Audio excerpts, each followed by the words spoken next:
te mettre devant le Seigneur et prie. Il va t'ouvrir. Ça va souvent, ça surprend quand on a des actions, les gars, on donne souvent on donne des montants.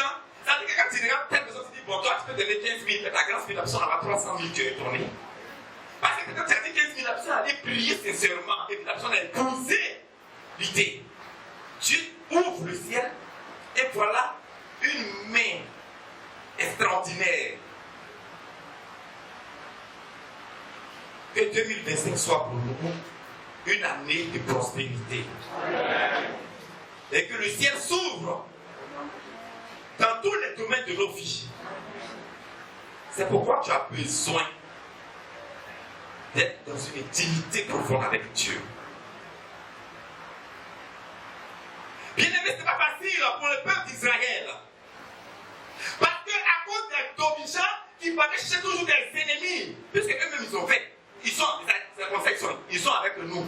Ils vont vous tacler. Ils voient qu'ils n'arrivent pas à vous tacler. Ils sont soulevés d'autres qui ne sont pas convertis là-bas. Je vous dis, dans l'église là-haut, ils vont construire. Voilà. C'est ce qu'ils ont dit. C'est là qu'ils peuvent même. Oui, bien aller. Du coup, Charlotte. Il faut que ceux qui ne sont pas avec nous puissent abandonner. Ce n'est pas nous qui devons abandonner, mais c'est eux qui doivent abandonner. C'est pourquoi, quand nous avons une œuvre comme ça, il nous faut fléchir les genoux. Mais si seulement que les dames là, ils vont venir te piquer. S'ils ont piqué dans tes côtes, que tu as la force. Donc quand on dit ils arrivent là, tu jettes tes positions. Tu es devenu militaire, maintenant tu es devenu chef bête. Donc le peuple d'Israël était obligé d'avoir l'épée et en même temps la truelle dans la main. Pourquoi? Parce qu'ils avaient pris cette bonne résolution. Quand tu prends une bonne résolution, aucune chose, aucune situation ne peut te récaler. Tu avances et tu avances. Quand vous devez sortir de l'institut de Timothy, le directeur nous disait ceci dit, vous êtes des soldats. Et votre slogan, c'est en avant, toujours en avant. Quelle que soit la durée que tu sors, quel que soit le lieu où on t'a envoyé, ça va être dur comment, il faut avancer. Ne dites pas qu'on a cotisé, on a mis tout ce que j'ai vidé tout, mes navires, tous mes canaries, j'ai tout vidé. Je n'ai plus rien, c'est bon, je m'arrête là. Va dans la présence de Dieu, Seigneur. Envoie. Si tu as prié que Dieu n'a pas, il n'est pas passé par ton papa, il va passer par ton frère, par ta soeur. Envoyez, et tu vas voir le papa. Parce que peut-être tu n'as pas eu, mais comme tu as fléchi les genoux, tu as prié, intercédé en faveur de cette œuvre, Dieu suscite des personnes pour faire avancer son œuvre. Mais tu dis que tu n'en vois plus. Et puis maintenant tu cherches à retirer aussi. Si tu retires, tu seras la première personne. Quand la main de Dieu va descendre, te rendre aveugle là, c'est là que tu vas comprendre. Ça n'a pas été facile pour le peuple d'Israël. Et toute œuvre à laquelle le Seigneur nous appelle n'est pas facile. C'est pourquoi ce matin, je veux encourager quelqu'un à ne pas abandonner, à reprendre les forces.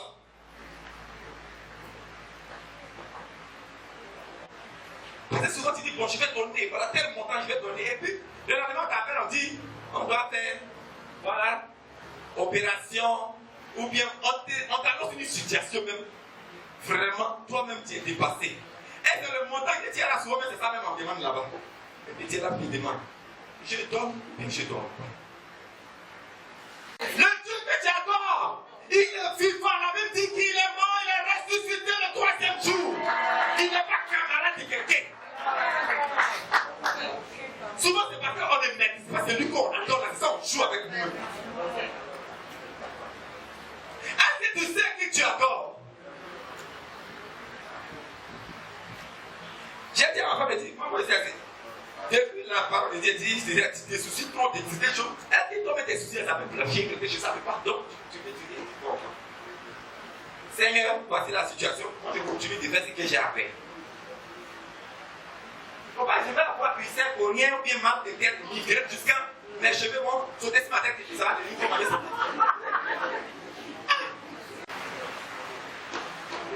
Comme on veut porter sous les fardeaux, il y a un pasteur qui disait qu'il était dans sa voiture. Il passait. Et puis voilà, il croise une vieille femme qui avait un bagage sur la tête avec un bébé. Donc il a garé puis il lui dit, bon, montez, te déposer. Montez, te monter. Elle monte. Bébé dans son dos, bagage, ça fait bébé là, c'est ça. Il dit, mais ma vie, c'est pour te décharger de ce bagage-là qu'il faut monter. C'est votre bagage là, tu seras à l'aise. Elle dit non. Et il y a des chrétiens comme ça, on était. Jésus dit, j'ai tout payé. Dépose ton fardeau. Tu dis non. Et toi, c'est tes premiers fardeaux. Et puis tu trouves que non, Jésus n'a fait rien pour toi. Toi-même, il dit, tu ne déposes pas. Et il y en a comme ça, ils se promènent les seins. Mais ce fardeau-là est toujours sur ta tête là. Est-ce que tu es obligé d'avoir rentré dans toi? Tu vas devenir sans malade. Et tout ce qu'on va dire à l'église, tu seras toujours la première personne à décrier, à décrier.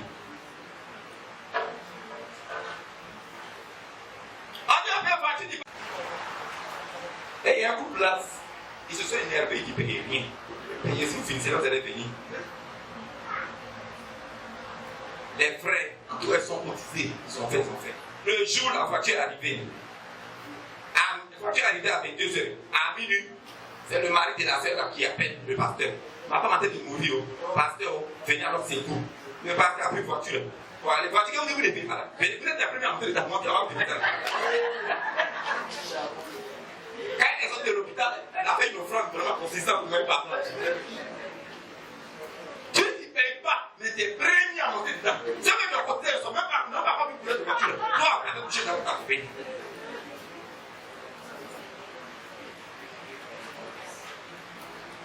Quand les chrétiens, il faut tout faire pour participer. Même si c'est 100 francs, il faut tout faire.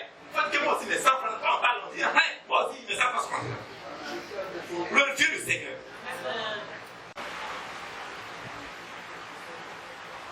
Bien-aimé, que le Seigneur nous aide. Il faut que chacun soit comme Néhémie pour prendre des résolutions, de bonnes résolutions. Si chacun de nous se voit comme Néhémie et prend de bonnes résolutions, et si chacun de nous s'efforce à entrer dans la présence du Seigneur, quel que soit le petit projet même que nous allons lancer, vous allez voir que. Parce qu'en fin d'année, là, en décembre, là, les premiers enfants, ceux que j'ai eu en 2002, encore le dimanche, beaucoup d'entre eux travaillent. Et pendant les fêtes, certains sont venus faire les dons.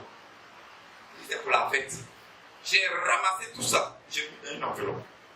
J'ai dit, bon, je vais s'aimer. Que Dieu ouvre des grands portes pour vous. Il y a un depuis, ça fait près de 6 ans. Il fait depuis Esther, il a envoyé au village pour faire son mariage là. On s'en va, on ne trouve pas, on finit de faire Esther disparaître. Quand j'ai fini la sémence, il est fini. Le samedi qui a suivi, il m'appelle dit, mon père, on a trouvé mon Esther, il s'est allé vous avez entendu, ça veut dire qu'il y avait grand nous, nous ensemble s'est mariés. L'autre m'appelle. Sa pièce dentelle qui a disparu. Depuis 9 ans, on cherche pièce dentelle là, il s'en répète, on ne trouve pas. La pièce a été retrouvée à Agamé, on l'a béni, venu prendre sa pièce dentelle. Et puis c'est nouveau, on a envie de faire, lui il est tombé. Chacun a commencé à raconter, il a dit waouh! Le Dieu que tu adores, il est réel. Ne te laisse pas battre, ne sois pas découragé. Lève-toi. Parce qu'on est tellement battu, on est assis. Je disais à une de mes petites soeurs, tu as déposé tes dossiers. Je m'étais assise. Mais vous passez de temps en temps, tu dis bonjour monsieur, je suis venu pour saluer sur des passages. Elle dit, mais il est passé là-bas, il a salué, mais il m'a bien répondu.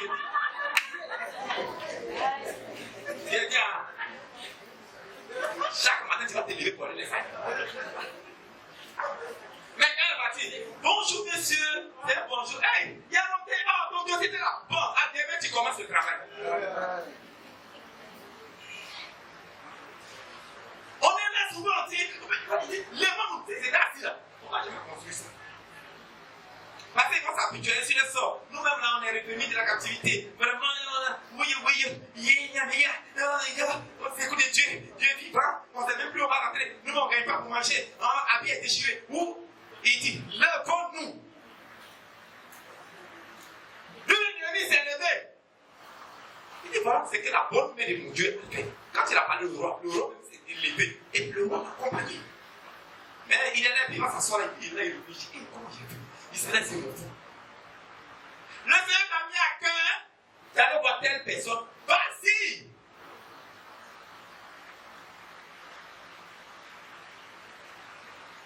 Le Seigneur ne peut pas. C'est que Dieu a déjà préparé la personne. Mais on est assis. Il est important pour nous de nous lever dans cette temps de la fuite. Levons-nous parce que notre adversaire est en train de gagner du terrain.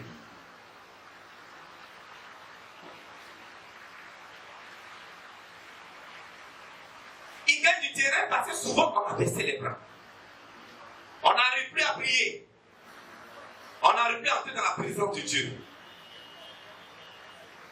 Puisque tu t'es levé pour partir, puisque tu t'es levé pour faire l'œuvre de Dieu, ton adversaire ne va pas lâcher prise. C'est pourquoi toi aussi tu as besoin d'être prudent. Vigilant. La Bible a dit soyez prudent et vigilant. Parce que notre adversaire, lui, il est là. Quand il fait un pas, lui aussi, il fait derrière toi. Quand il t'arrête, il se repose un peu. Quand il bouge, il fait. C'est-à-dire qu'il cherche une occasion qu'on va faire te tacler où tu vas tomber. Quand tu es déstabilisé, là, lui, il a bloqué, puis il avance. Le temps d'être relevé, il est arrivé loin là-bas, il a fait de tout capter. C'est pourquoi quand tu tombes, il faut te lever. Lève-toi le plus vite possible. Et puis ressaisis-toi et engage-toi. Mais dis-toi que tu es couché là. Et puis il avance. Bien-aimés frères et sœurs, le Seigneur veut nous placer sur un ciel ouvert en cette année 2025. Soyons des Néhémies dans sa maison. Et donnons l'occasion à Dieu de travailler à travers nous. Sois un véritable instrument dans la maison de Dieu. Et donne le meilleur de toi-même. Donner le meilleur de soi-même, c'est te livrer toi-même. Parce qu'il y en a qui se livrent eux-mêmes et puis les poches là, ils cachent ça. C'est-à-dire que quand tu te livres toi-même, tu livres ta bouche, tu livres tes idées. Ah, voilà une telle idée. On dit si on fait comme ça, voilà comment on fait. Donc j'apporte ça. Avant d'un passage, il disait, c'est petit qu'ils ont apporté la diagnostic de l'époque. Quand il a apporté peu, comme il faut que la c'était pas ça complet, chacun a apporté un peu. Tellement ils ont apporté même la diagnostic, ça fait petit que toi tu apportes, petit que l'autre apporte, ça va nous donner le pouvoir avancer. C'est pourquoi ce matin, ne nous laissons pas distraire. Notre adversaire en train de. Il se prépare chaque jour et il change des stratégies. Parce que s'il a posé piège là, il sait que tu as doublé là, il va tourner avec pied de gars. Il a tellement de choses, ces stratégies-là dans son plateau. Et puis allez, il vient. Quand il essaie, ça va marcher, il prend l'autre. Il n'est pas fatigué. C'est fatigué, oui, je suis fatigué un peu. Il dit, d'accord, quand tu as été réveillé là, il a déjà positionné l'autre côté là. Levons-nous, frères et sœurs. Si tu étais endormi, réveille-toi. Si tu avais décidé de te désengager, reviens à la charge. Car c'est pour toi, c'est ta saison. Et cette saison, le Seigneur l'a préparée pour toi. Il veut te faire du bien. C'est pourquoi je vais t'inviter à agir avec sagesse, avec prudence et détermination. Ne pas se décourager et compter sur Dieu. Quand tu comptes sur Dieu, quels que soient les bons et mal, quelle que soit la situation, ton Dieu te donne de remporter la victoire. Et ce matin, je vais terminer en disant ceci. Soyons des victorieux. Dieu me rend dans la victoire. Et marchons avec prudence. Agissons avec sagesse. Et donnons à Dieu d'ouvrir le ciel sur tous les domaines de nos vies. Que Dieu nous bénisse.